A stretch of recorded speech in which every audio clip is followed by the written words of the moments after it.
কি রে, তুই কোথায় যাচ্ছিস?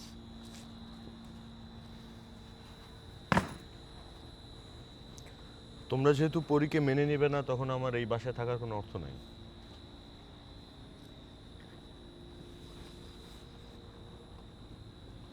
মা, আমি পরীকে ভালোবাসি। আমি ওকে ছাড়া থাকতে পারবো না। আমার ওকে লাগবে। তোমার ছেলেকে বোঝাও।